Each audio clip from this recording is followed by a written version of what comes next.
Over this past year, we have brought you the opinions of small business owners on the presidential race in our Small Biz Sounds Off segments.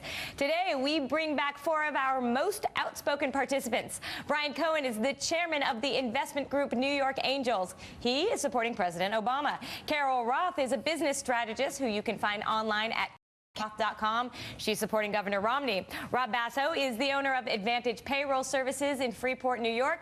He's a Romney supporter. And Evelyn Anderson is the owner of Asheville Playgrounds in Asheville, North Carolina. Evelyn is backing the president. Great to see all of you guys. By lots of demand, you 4 are back here. All right, Carol, one of the most outspoken people in the green room. I want to start with you. It is hard to get, as we saw in the last segment, it's hard to get down to the numbers when we talk about taxes and extending or not the Bush tax cuts of how many people this is going to affect in terms of jobs, what it will do to their small business. Do you think it is a big deal or not? I think it is a huge deal, JJ, and one of the reasons why you cannot rely on the numbers is that people aren't rational. In love, in business, in money, we don't focus on the numbers and always make the rational decisions. We go with the emotional decisions. So right now, all of this uncertainty, whether it really impacts the bottom line or not, we will never know. But what we do know is the uncertainty affects the small business owners and it affects the consumers, and that is all of the difference. You look at my small business. I've got about 45 people that work for my organization. I'm not going to continue to invest at the level that I have been investing if there's less money in my pocket. You tell me any small business owner that if you take more money out of their pocket, they're going to continue to invest. I just don't think that's going to happen, and I think that's the challenge in this election. Regardless of the level, I mean, even if it's a few dollars, thousands of dollars, hundreds of thousands of dollars, that's the mentality. I have less, so I'm not going to put more out there. So let me ask you a question then. Flip that around and say, okay, I'm going to give you a tax credit and you're going to get a few more dollars in your pocket. Does that mean more? Putting a few dollars into your pocket, does that mean more than taking a few dollars out of your pocket? It depends how much, and it depends on the permanence. I think that permanence is one of the key issues here, is that even though we've had quote-unquote 18 tax cuts, which we can debate that all day, they haven't been permanent. They've been scaled back, and small business owners cannot make decisions on something that happens over 6 months. That's not the question. The question was very specific. If you take more money out of their pockets, will it inhibit them from hiring people? The answer is yes. You're saying the uncertainty is holding them back, and there's certainly a lot of uncertainty. It's a direct line. I have never seen any research, and I'd love to have anybody show it to me, that there's a direct correlation between taxes on small businesses and the people they hire. I haven't seen one piece of research. There's enough direct correlation. If I go out and I talk, I've got 2,500 small business customers.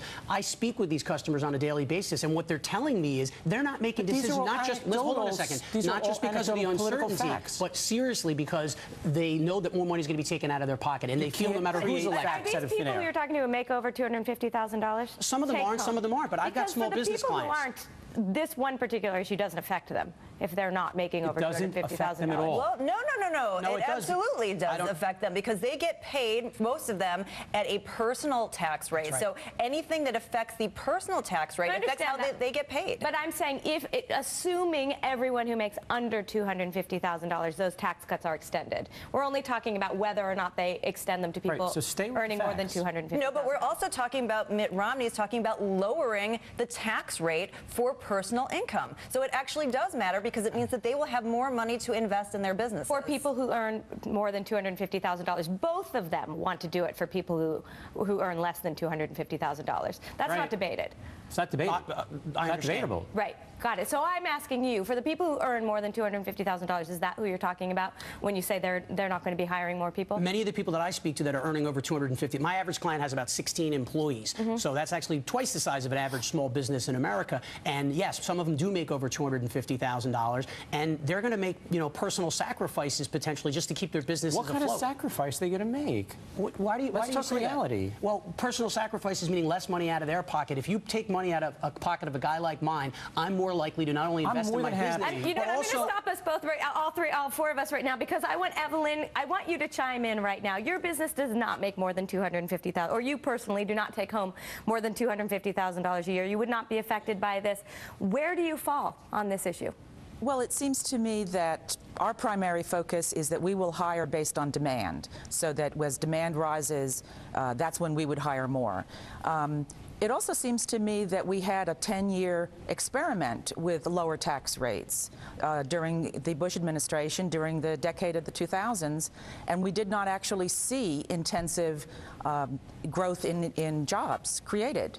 And in fact, the terminus of all of that was a great recession. So it does seem to me that this has been tried.